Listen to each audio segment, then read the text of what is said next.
share the link. Yeah, we are live now. Okay. So I say apa kapa. Yeah. Yeah, let us share the link first.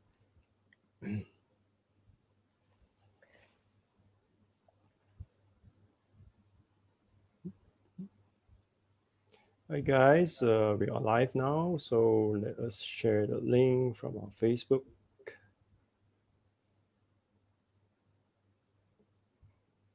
Just okay. Share your link.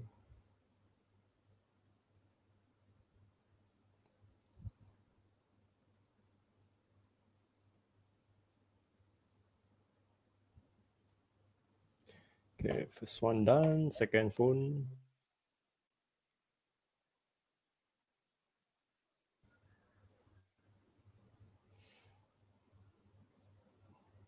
Okay, just do a sound check. If you guys can hear me, please say hi. Hi to Ruth. Oh, this one is an issue now. Okay, never mind. Okay, doesn't matter. Okay, good evening, guys. I know this hour, some people are preparing dinner, especially Muslim friends. They have a buka puasa at 7:20. So due to the time zone issue, so because New Zealand is a 4 hour ahead from Malaysia, so 6 p.m. here is equivalent to 10 p.m. in New Zealand. So let's welcome Ruth tonight. So very pleasure to have Ruth from New Zealand calling in for the live interview. RFA through RFA. So let me do a short introductions. Oh, let's say greetings to Malaysia. Hi, Ruth. I want to say apa kapa. First. You can say Chinese as well. Yeah, a lot of fans know speak Chinese. I can say ni hao or wan an. Okay, and good. just say hello, everyone. Yeah. Okay. Let me do a short introductions before we move into some questions. I prepared some questions to Ruth tonight. Okay. So of course, you guys, if you have any question, you can leave the comment there. We will ask after finish my question. I only have 8 questions. So please click the watch party to share with your friends tonight the live interview. Okay. A little bit background from Ruth. She's a very young ultramarathon. She is from international Scott team and also sponsored by Garmin Taiwan. And since 18 years of 18, she got a scholarship to USA for cross country. She also traveled around the world, compete the race in US, Europe, and Taiwan as well. So many races. Some result here. She consecutive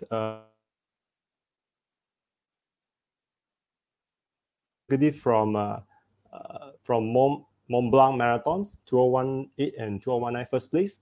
She also clocked in Seoul route marathons, the timing 2 hours and 34 minutes. Wow, that's very fast.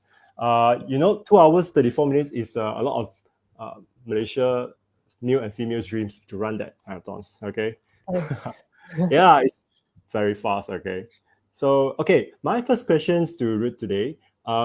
When do you start in race, and how is it hard to transition from road running to trail running? So I started trail running, like I've always run since I was 14, but doing like specifically trail running, I actually started in Taiwan. I just wanted to sign up for the North Face 15K, but it was already full. So I signed up for the 50K. And then it was kind of the progression from there. I started actually just using trail running as a way to travel. So I went to Japan and did the Mount Fuji ascent. And then I went to Malaysia and did the Mount Kinabalu climathon. And then after that, I started doing more competitive races and going back to New Zealand and did Tarawera. And then kind of went down a route of doing long ultras. I did CCC, which was 100K, and then Lavaredo. And then after that, I decided I didn't like long ultras.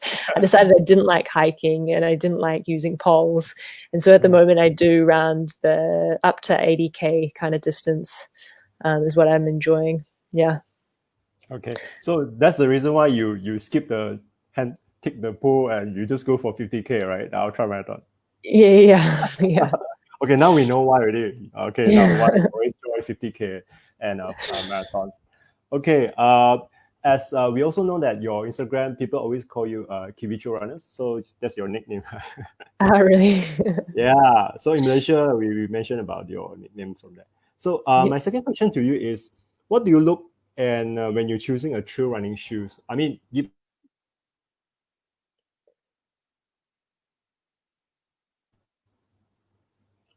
hello. Yeah, cut out. For trail Okay. running shoes. So Yep. yeah. So I run for Scott. So obviously I wear Scott, but they have three different shoes that I normally will wear, and so they've got the one I wear the most is the Kinabalu, the Super Track RC. And so for the style of races I do, which can sometimes be really technical, and I need good grip. And that's the one that's got a 360-degree grip, and also it's a 3 mil drop. So I don't like really big, chunky, or like a really high drop. So they also have the Ultra, which I would use if I did longer races. It's got an 8 mil drop. It just has a bit more support and a bit more cushion, which I think is important if you are doing those 100K distances. And then there's the other one, which we have, this came out last year. It's called the Kinabalu RC 2.0. And it's got a 3 mil drop, but it's a lot lighter. And it's really good for speed sessions or like non-technical races up to 30K. So I kind of mix around between the Kinabalu RC 2.0 and then the Super Track RC. They're my like go-to for training. But the main thing I always look for in a trail running shoe is, for me, it's for grip. And then something, I've got a kind of a narrow foot as well, so you want something that's fitting for your foot too. Okay. So Yeah. for training shoe and competition shoe, do you use the same one, or is there any difference from there? Yeah, so I use the Super Track pretty much all the time, unless I have a shorter race, which is up to like less than 30K. And it's not technical, then I'll use the Kinabalu RC 2.0. But normally my day-to-day training and my racing shoe is the same, which I know is a lot different for like a road runner. You normally will train in a more supportive training shoe, and then you'll drop down to a flat for like a road marathon or that. But for me, I train in the same. Next question. What other gears should you use for trail running? What's your Uh, advice? so for training in that, you always want just like a really good waterproof, seam sealed rain jacket and pants. And this is kind of like if I go on a Sunday long run, they're kind of like, I always put them in my pack. And then a really good like backpack that's like fitting, so that you don't have like your water bottles bouncing around, because you can waste a lot of energy there.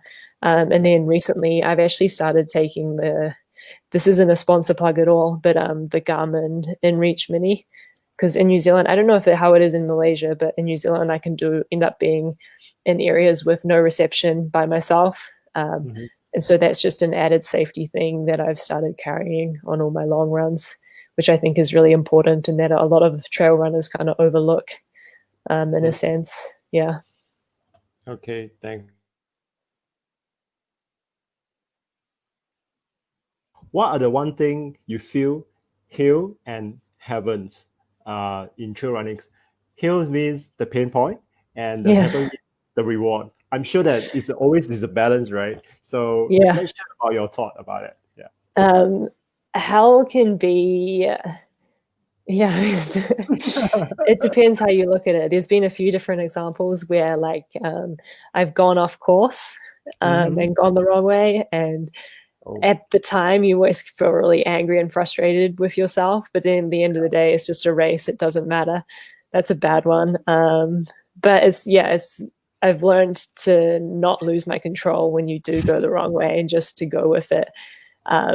And it sometimes happens, and to look at a map better before I start a race. How can be when your nutrition goes poorly as well. And then I also think like how is like when you're having a sprint finish and there's that moment where you have to decide, are you going to really push it or you're going to hold back and give up? That's always hell. I guess the safety always came first, right? Because there's always the next race for you to join, and Yeah. it's not end of the world. You can still race, and you are very young. You're just early 30s, okay? You're very young here, okay? Because in Malaysia, I see a lot of mid-age people. They transitions from route to ultra. So, but Yeah. your case is different because you are competitors, competitive trail runners. So you start from very young age, cross country to trail runs. Yeah. Yeah, I'm lucky. Like, I think the earlier you start, your body is a bit more it's had longer to be more conditioned to running. Okay, my next question will be, what are the top 3 tips how to train a trail race from you? Okay. What are your advice? There's a few. The first one is to never be in a rush to step up to the longer distances. I think that's what I noticed when I lived in Taiwan, especially, is there will be people who will start doing road races. They'll do a half marathon, tick that off, then switch to a full marathon, tick that off, and then decide that, okay, I'm going to try a trail race. And then they'll go straight from doing a road marathon to like 100K. And I think that's you want to be really conservative with how you approach trail running, and especially those longer distances, because 100K is just, it's a really long way. And so I think it's really important that you do like a 50K trail race and get really good at that distance, like get your nutrition all sorted, and then step up to like a 70K. I feel a lot of people will go straight from the marathon to 100K to 100 miles, and they're not giving their body that chance to adapt to the training. And so I think that's when people get injured and just get burnt out as well. So that's always my first tip for people, is just don't be in a rush. There's no rush to tick them all off and say, I've done 100 miles. You want to enjoy the process and enjoy the race as well. So I think it's really important to be conservative in that sense. The second one is nutrition. I think they do the physical training for a trail race, but totally neglect the nutrition side of it, which I think is just, your nutrition can make or break your race, especially once you do start dipping into the 100K plus. Because 50K races, you can get away with not having your nutrition dialed, because it is 50K, but the longer distance you can't. And so really making sure you're getting enough carbohydrates, your sodium intake, your water intake, and then also like seeing how your body reacts with caffeine. I always say to the people I coach is you want to try and get 50 grams of carbohydrate at the very least per hour. Then you want to have 450 to 500 mils of water per hour. But of course, if it's hotter, you need more than that. And then sodium, it depends on how much you sweat. And then caffeine, like how you are with caffeine, because that can really help you in the second half of a race. And with caffeine, you want to aim for, I go for 3 to 6 milligrams per kg of body weight. And caffeine, it reaches its peak after 45 minutes of ingestion, but then, and it has a half-life of 5 hours. So these are all things you kind of need to practice and play around with and see what works for you. There's kind of no one way model. So, but you can totally train your stomach to take on more carbohydrates per hour. So you need to spend just as much time training your gut as you do training your physical body. So like on Sunday long runs, they're all really good opportunities to practice that. And I think if you can get on top of your nutrition, it really plays a massive part in how you race. Yeah. And then my third one is like, if you're new to running or even trail running, is just to get a coach, someone who can help guide you and just give you some proper advice. And it just makes your whole transition so much easier than going at it on your own and kind of trying to figure it out. This is where it's like a lot of trial and error. And you're kind of like poking around in the dark. So I think, having a coach to guide you through that process is really beneficial. So like Ruth says, so always test your gear, test your nutrition before the race. Make sure your body can adapt it into nutrition. If not, I just give you some scenario. I have some students that they really vomit all the way through the ultra marathons. and Yeah. they can't take in any food, and that's Yeah. very painful for them. I guess I will use the hell to describe what that race. It's not heaven, it's really hell, and they still remember the race until now. So we'll talk about warming all the way. Yeah, that's about it. Yeah. Yep. I also know that Root also have a virtual coaching program. So if you guys want to know more about the Root coaching program, you can comment Root RUTH. We will get back to you. I'll get in Root to get in touch with you guys as well. So okay, let's move on to our next questions. How to train during lockdown, because now we have MCO, movement control operation. So and Yeah.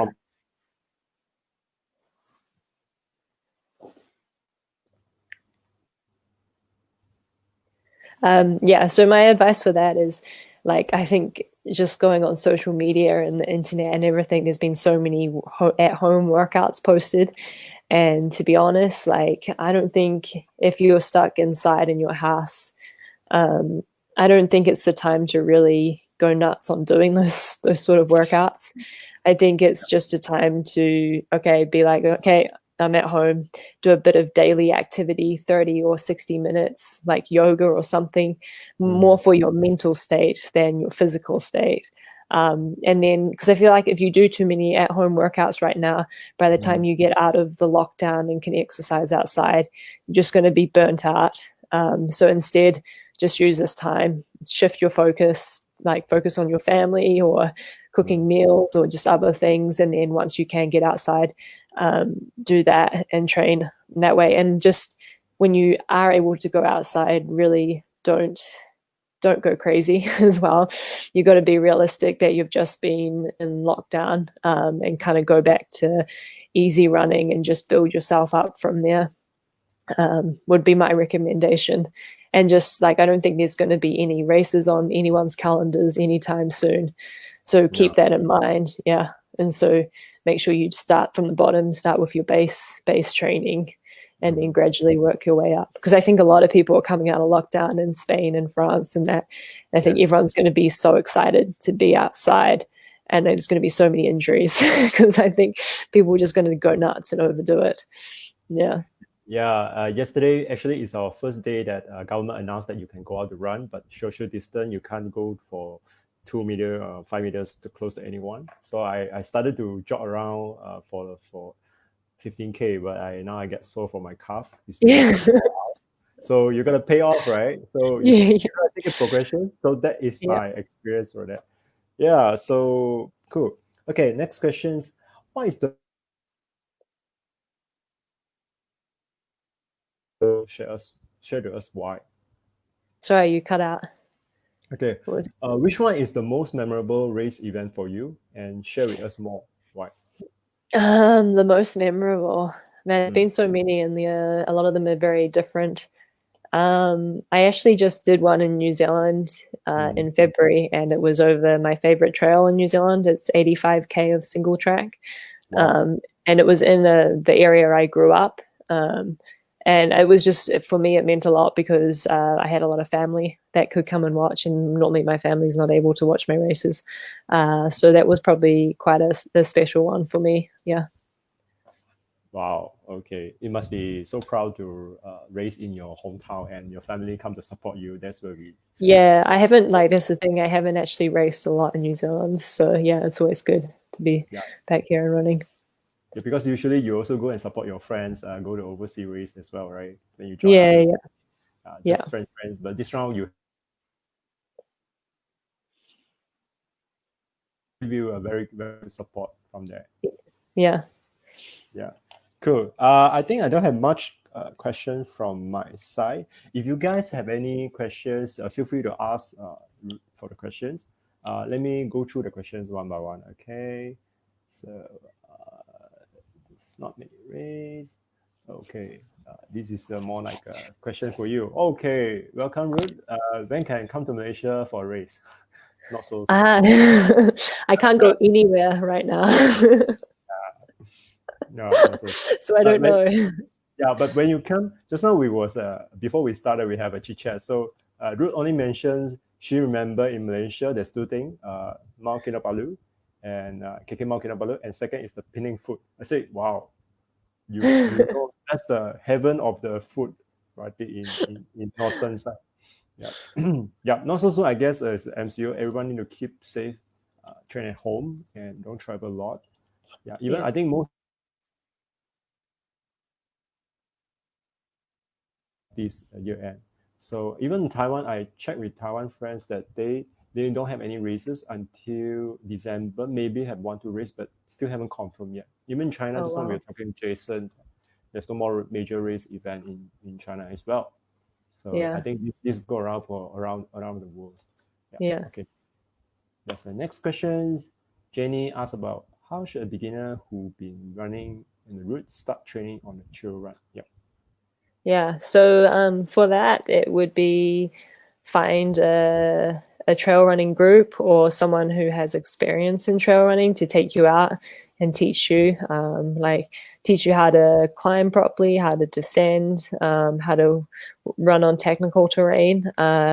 But also just sign up for a race and go and give it a go. But make sure you're not signing up for like a 50K. just sign up for like a 10K trail race and see how it is and see if you enjoy it and that, and then just progress from there. But I think like there's no secret to trail running. Like you can only get better by practicing on trail. You'll get more comfortable with it. Mhm. But if you've got someone who knows what they're doing, I think that's the easiest way to transition from the roads onto the trails. Mm. Yes, like Ruth say, you always need to get a facility from someone like coaches, those who have experience. I guess there's some trail clinic in Malaysia as well. You can join Yeah. those, because I remember I joined field. Although I'm not a trail runners, I do go to other clinic to observe how do they conduct trail running clinics because it's very different from route running clinics. So usually they will do a briefing, safety briefing, and go slow, always go slow when they move into the group move into the trails. Then from there, always ask for help if you're not sure. Because running a trail and route is very different. Because running a trail, you need it's a very, very technical things, especially every step you move. And you need to Yeah. be very alert. It's not like Yeah. normal. I try trail, but I cannot. I have a back pain. I cannot. I Well, it think, helps it. Yeah. and I'm not running. I'm just walking. Nah, maybe not my cup of tea. So I just nah. Maybe I'll go back again, but yeah, I'll try. I'll try. Okay. And get Uh, some good trail running shoes. That's also good advice too. If you're yeah. gonna, yeah. Okay. Next questions. Any trail race in New Zealand would you recommend? Oh yes. Okay. So everyone knows about Tarawera, but it's the biggest one in New Zealand. But there's some other ones that I think are way more. Well, they don't have as much hype as Tarawera, but the scenery is a lot better, and it's a smaller, close knit feel. But Mhm. there's one called the Kepler, Kepler, and it's 60K, and it's on the South Island, and it's on one of New Zealand's great walks, and it's the first weekend of December, and it is probably like our most iconic trail race. It's been around for the longest time. So that would be the number one, the Kepler. Then if you're wanting something a bit longer, there's the one I did in end of February called Old Ghost, and it is an amazing trail. It's like absolutely beautiful and like the so well organized, and that's 85K of single track, and I think it's the last weekend of February. So yeah, they would be the two that I would recommend. There's a lot of others, but if you want to message me, I can also write these out as well. If anyone has any questions about trail races in New Zealand, yeah. If you guys watch about the movie called The Lord of the Ring, the filming casting place is in New Zealand. Okay, the Hobbit. If you guys our age era. Okay, so if you watch about Lord of the Ring, New Zealand is a very very beautiful place. They have a lot of mountains, blue sky, and forests. It's really really beautiful. Yeah, I Yeah. remember my friend. She traveled to New Zealand. They was there about 12 to 15 days. They just rent a two car. It's a staying car. It's the Yes. you just move Yeah. around a place, a location to the locations. They cook in the Yeah. van. They stay in the van. Then it's so beautiful. This event. Okay, Jenny. Okay, sorry, let me just click the questions. Okay. Okay, how to stay motivated for long training schedule before race come? Sometimes it's take about 3 4 months to train. Yeah. So I think one way to stay motivated, especially if you live in a city or that, is to find a training group or people to train with, because that helps keep you accountable. And it's just nice to share running with other people as well. I think it's a lot harder if you're always having to motivate yourself and on your own to train. And then the second thing, like as I said, like get a coach. It helps to have like some feedback, someone to give you advice and feedback on your training. And like, so if you've got a target race, make sure you can have some B grade races, which they're not your main race, but you can use them to help train for your main race. So kind of step up. So say you're training for a 50K race or a 100K race, have some 20 or 30K races along the way, and that helps to keep you motivated as well. Yeah. And just make sure you sign up for races that you are motivated by in the first place, because I think that helps you train. But if you sign up for races that you literally aren't interested in, or they're not in a nice area, or you're not motivated by it, then it's a lot harder to train for those. Yeah, I agree with Ruth. When you start a race, they're gonna push you to have a pressure to find coaches and find a program. Ask around friends, hey, how I'm gonna complete 50K or maybe 100 miles. Yep, you need a goal setting from there. Good advice, Ruth. I'm gonna find my trail running mentor. Oh, that's good. She's here. You don't need to find. My mentor is here. Okay, next question. Any tips about technique of running downhill? How to prevent from injuries? Yeah, I noticed that a lot of trail runners it's not during the training, but usually it's after the races. So technique for running down, it kind of depends on the gradient of the downhill, but normally you want your center of gravity slightly forward. You want to have quick steps. You don't want to have big long steps, because if you have big long steps, your foot is on the ground for too long, and you've got a higher chance of going over or spraining your ankle.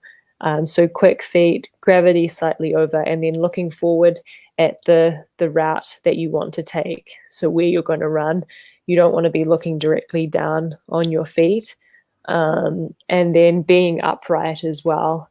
I think the biggest problem with people who are new to trail running or don't feel confident going down is that you're scared. And so when you're scared, you normally you slow down, and then you lean back. And then when you lean back, you're like going down with your heels in the ground, and then you're just going to fall over that way. But the thing with downhill running, it comes back to is just practice as well, and getting comfortable and having that confidence in yourself of not being scared. I hope that helps. Okay. Amazing. She's actually is a DJ. She's my student. She also is a ultra marathoners. Yeah, okay. Cool. Okay, next questions. Belari Danai actually they are one of the media who do a lot of video or broadcast for all the ultra race, big or small. They are one of the media in Malaysia.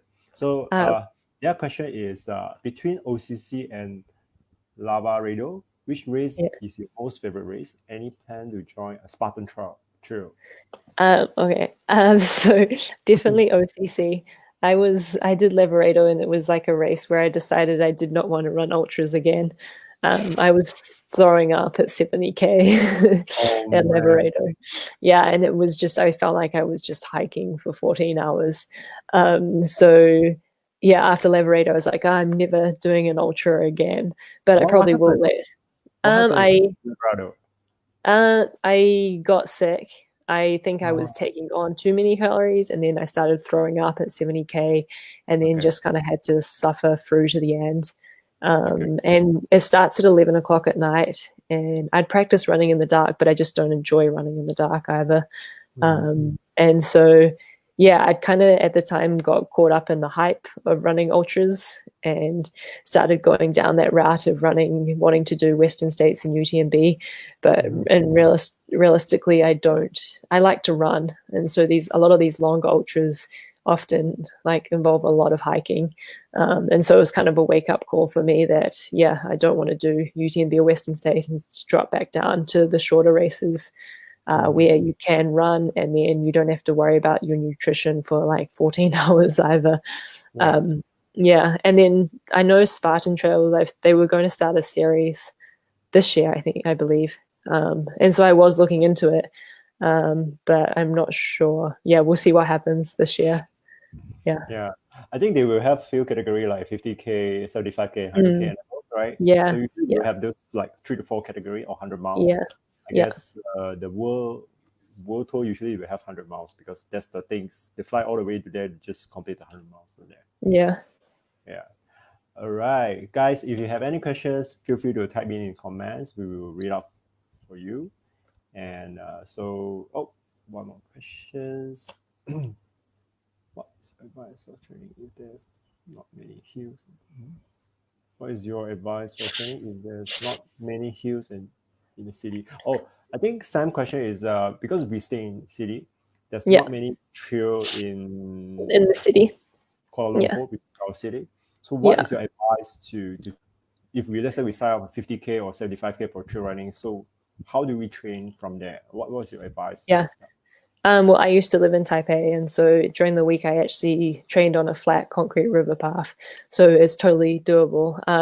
You just got to be a bit more creative with what you've got. So you can start like putting in some stair workouts, or if you have like a stairmaster in a gym, or you can use a treadmill and crank the gradient up. So that's ways to do it. Another way is like I really emphasize strength and conditioning. When you live in a city, I think it's really important.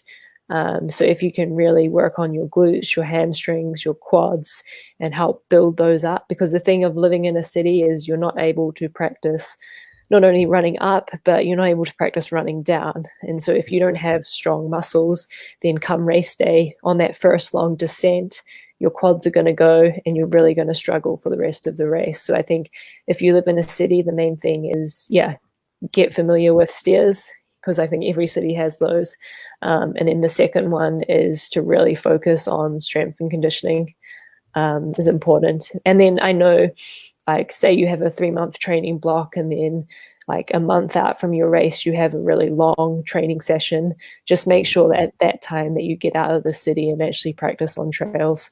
I think if you can get out in a block at once or twice on some actual trails, you'll be fine come race day. Yeah. Okay. So like, actually, sorry. Running, like trail running, is you've also got to be able to run. Like got to be able to run strong, and you can practice that on the flat as well. And if you can run strong on the flat, that's also going to help you climb efficiently as well. So they're interlinked as well. Thanks, Ruth. So remember, improve your strength, and you can do some stairs training, because in Malaysia we have few series. I think few races.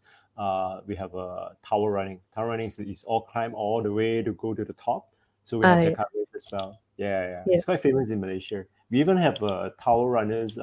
His name is called Suwaichi. He's the number 2 in the world. Yeah. Oh wow. Yeah. Okay. Any?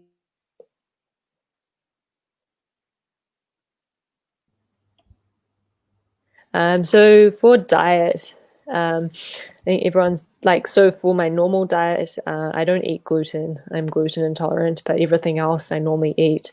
But I think the main thing is to eat like whole grains, fruits and vegetables, and like avoiding processed foods is the main thing. I think if you're a female as well, particularly male also, but especially female, is to make sure you check your iron levels and make sure you're not anemic, because I think a lot of women can get caught up with that. And that can really play out in your training. You'll feel fatigued and tired all the time. So that doesn't help, and that can easily be fixed through supplementing iron. As for like the week before a race, I never change my diet. Don't eat anything crazy, and I don't carbo load either. That's just me personally. I don't believe in it, and I also don't want to be on the start line being full of carbs and feeling really heavy. So but as I say, everyone's different, but I think if you can eat clean and healthy, you'll be fine on race day. Yeah. Okay, good. Next questions. Wait, just click on- Okay, could you share some tips running downhill, especially on gravy trail? Yeah, Gravel sure. trails. Gravel trails. Okay. Yeah, kind of just what I said before is for running downhill is just to not be afraid. You've really just got to not think about it, and kind of override your brain that's telling you that it's scared. And then, as I said, you normally want your center of gravity slightly forward, Mhm. looking up ahead at the trail where you want to take, and you don't want to be leaning backwards and braking. So Mm. that's the main thing. And it depends, like, so if it is a really steep trail, then you want to be taking small, quick, short steps. But if it is long, not as steep and not as technical, you can really stretch out, and yeah, really, really stretch out your legs there.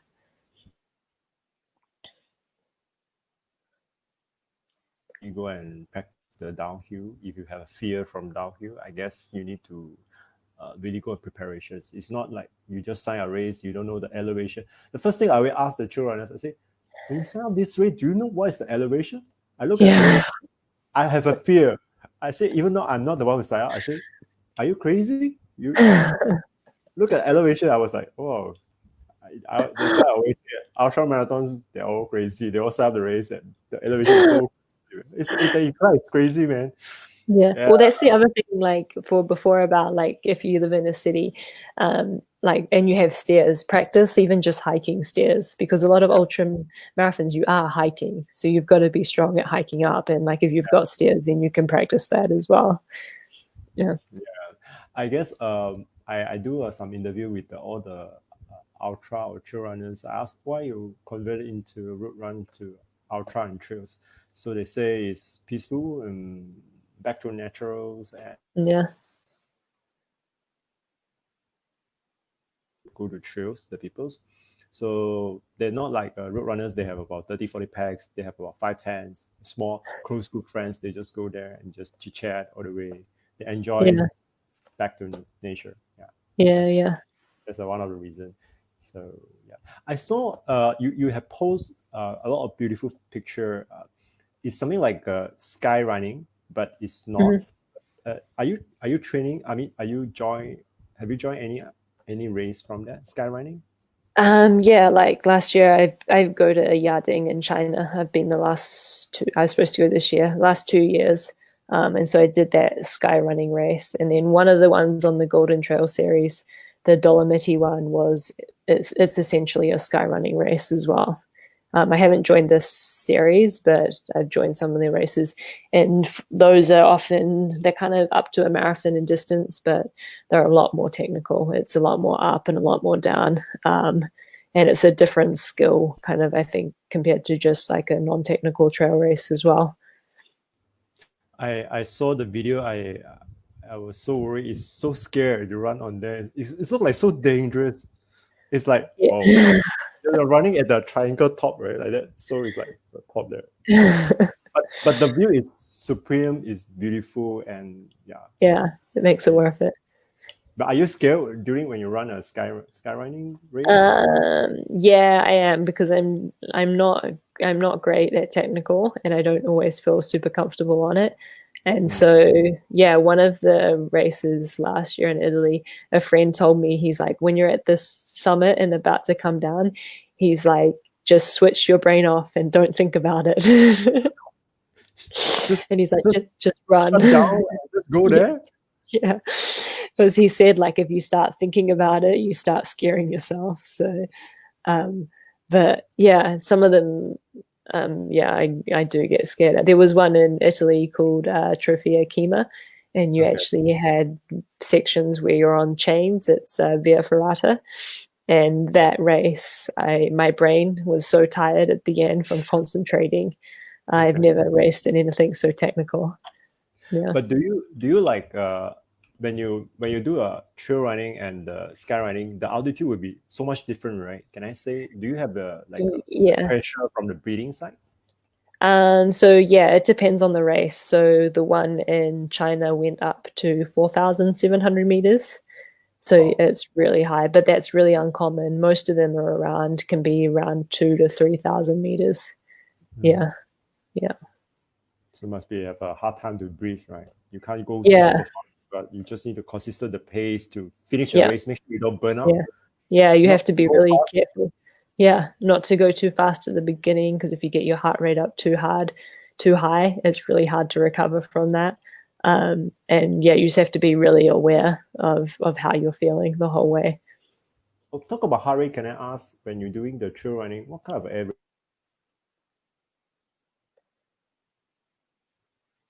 It's like a zone 2 or zone 3, something like kind of. Sorry, it cut out. When I'm racing or when I'm training? Yeah.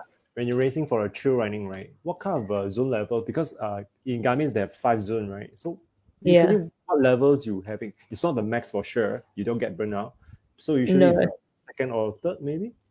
It would be. I haven't checked, but I would say it would be a lot more. It would be closer to the fourth, I think, because my races are a lot shorter as well. If you were doing an ultra, I think you would definitely be in a lower zone. But our races are still, they're still pretty intense. Okay, cool. Yeah. So that different people who join different ultra race, so that they know that you don't go all out, except you choose a lower distance like 50 below, and probably you can Yeah. hit zone 4. Yeah. And Yeah.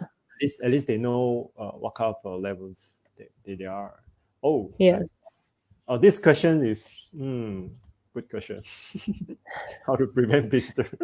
How to prevent blisters? Use like an anti chafe cream on your feet. That works for me. And then you put the anti chafe cream on before you put your socks on. And then see, I don't run really long ultras. Another way is, if you are doing an ultra, is you switch out your shoes halfway through. So that's what I used to do. I would change into a different type of shoe, and then that kind of, it's not the same mold for your foot, and so it doesn't get the same hot spots. But otherwise, I would always use and like an anti-chafe cream, or I think some people use like talcum powder, and then that just stops the friction or helps have no friction. And then also have a good sock. I think that really makes a difference. So something like Smartwool is really good, or anything else that you find that works for you. Yeah, I saw many ultra runners. They usually halfway they have a blister issue. Yeah. It's very painful, and some is quite serious about it because the blister make the new come out. Yeah. Well, and also, like, you should be aware that when you're doing an ultra marathon, your feet swell. So sometimes you may need a half a size bigger as well. But yeah, if you're getting black toes and that, sometimes you need a half a size bigger too. How about the white feet? Do they need to get the wider or just the size Yeah. No, half? just half size in length. Yeah. Okay, cool. Alvin asked about this question. Share some tips about how you train your mental strength, because running an ultra marathons and long distance more than 50K is really the mental strength kick in. Yeah. Yeah. Mental strength. How do I train my mental strength? You just enjoy or you don't. No, Yeah. well, there's different ways you can train your mental strength. Mm. Like, something we do in New Zealand. Have you heard of the Wim Hof method? So it's where he has ice baths, and cold Yeah. This guy. showers. Yeah. And so it's just like, it's just similar to racing. Is in racing, it's like getting your mind comfortable at being in the uncomfortable. So, and that's the way you can do it in ice baths. It's like, you don't want to do it, you don't want to get in there, you're resisting it. Your mind's telling you that it's cold, and it's kind of just doing it and kind of learning to override it, and get comfortable with that uncomfortable. Because, like, the same as with in race day, it's what slows you down is a lot of the time it's your mind, telling you that it's uncomfortable, you should slow down, I don't like this. So it's just kind of learning to embrace the pain, or just not giving it a voice. I think that helps as well. Okay. Thanks, Ruth. Okay. So next question: waterproof socks, does it work? I would not use waterproof socks because I believe I've never even heard of waterproof socks, but I don't think you would have enough breathability and then your feet would just sweat too much because you want your feet to be able to breathe. Otherwise, yeah, yeah, I don't think that's the same. I think is similar of like if you wear Gore-Tex shoes in a really wet conditions, the water just gets trapped. And then you end up with even worse feet. So I don't think I'd wear waterproof socks. Yeah, because the later inside is a flooding, then the skin is when you touch the waters too long, it Yeah, becomes yeah, softer, right? yeah, And it yeah, more worse. And it's like, okay, the scary part is shivering. If you have water, it's shivering, then it's like skin off. It's not blister. It's worse than yeah, blister. yeah, Blister, the yeah. skin is still... Okay, that's scary part. Okay, I sorry. think you put a foot rot. Yeah, I feel wrong. Yeah, Yeah, it's like shivering with your sweat. It's not yeah, even... yeah, Okay, Sam asked about this. Well, we almost feel like DNF is do not finish the ultra race. How will yeah. improve our mind? It's about going back to the basics and well, first thing I always do if you feel like DNFing is you eat something and you drink something because a lot of the time when you get into a negative headspace, it can be as simple as you've not eaten enough or you haven't drunken enough. So first do that. If that does not work and you still want a DNF, then you have to go back in your mind and ask yourself, why did I sign up to this? Why did I want to do this? That's the next thing you do. And then what you've got to do is just don't think of the finish line, just break the race into pieces. So be like, okay, I've got a hill coming up. I'm going to get up that hill, or it's like 3K to the next aid station. So just focus on getting to that aid station. Then when you're at that aid station, then you focus on the next section of the race. Because sometimes when you look at a race as in a big picture of 100K, it's really daunting. But if you can break it up in your mind into smaller pieces, it's a lot more manageable. And just, I think the biggest thing is to like, normally you're on a trail race, you're in a beautiful area. So just look up and be grateful for where you are and what you're doing, because at the end of the day, if you're able to train and compete in a trail race, I think you have to be very grateful that you're even able to do that in the first place. Yeah, so that's my advice. Yeah.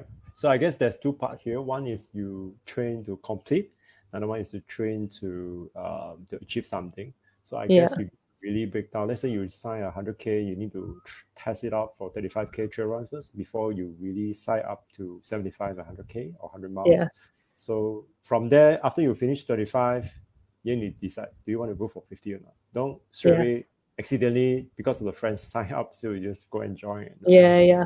And You like, um, yeah, I was to say, but like a DNF, like I know people say DNFs are a big deal, but I honestly don't think they are. They're only whatever importance you put on it. But you Yeah. always learn something. Races that go bad, you always learn the most out of them. So as long as you like take whatever you learned and change it going forward, I think that's the main thing. And if you are in a situation where like you're really struggling, like don't be afraid to DNF as well. There's no point in keeping going and injuring yourself and doing even more damage. So yeah, just be brave enough to call it if it's not going to be your day. Yeah, and always listen to your body. If you feel Yeah, something uncomfort, the yeah, race every year is still be there, but yeah, just most important is just safety and listen to your body. Don't, yeah, no, yeah, against your body. yeah. All right. So okay, next questions. What do you think about racing Asian Trail Ultra Runners compete in the international scene?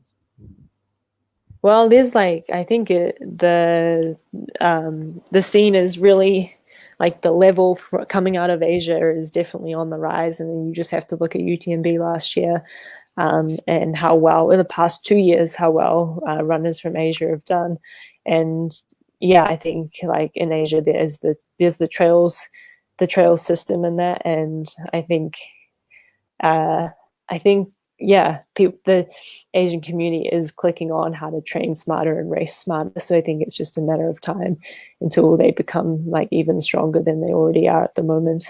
Yeah. Yeah, I think Hong Kong 100K. There's some runners from China. They are coming strong, right? For the Yeah. podiums from there. Yeah. I guess you can see the rising from the Asians that really have represents from there, Yeah. especially reason I think 2-3 years. Although I don't really join any ultra, but I do look at the news from there because Yeah.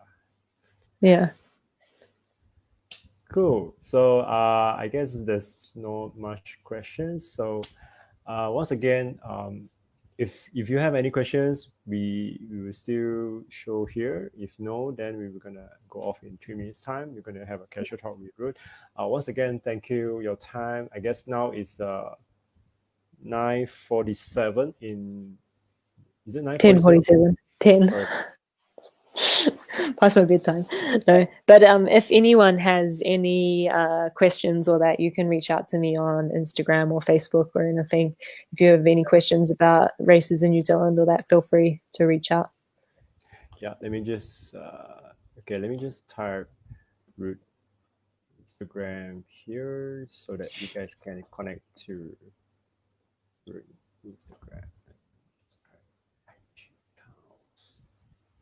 Okay, feel free to follow Ruth in IG accounts. Yeah. So yep, very happy and fortunate to see Ruth again. Because the last round we met is in 2017 during the Garmin's training camp. Yeah. The facilitator and to Yeah. help us to go through the 2 days classes is a tough one for sure. Yeah. We're running in the rain and we got wet every day, and until we don't really have any extra shoes to change. That was so funny.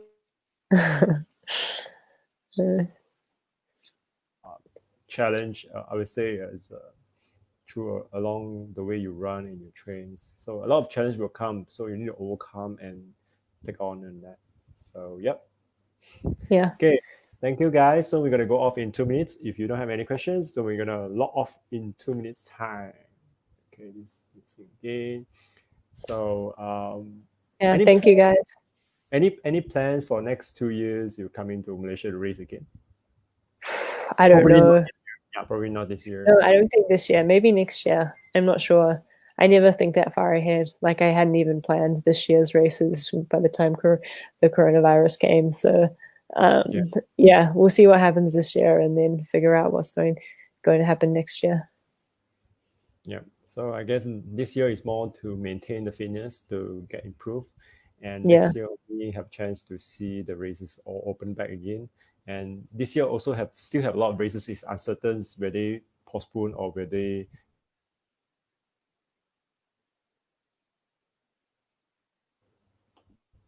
Okay guys, we're gonna log off. Bye guys. Bye. Wait, let me just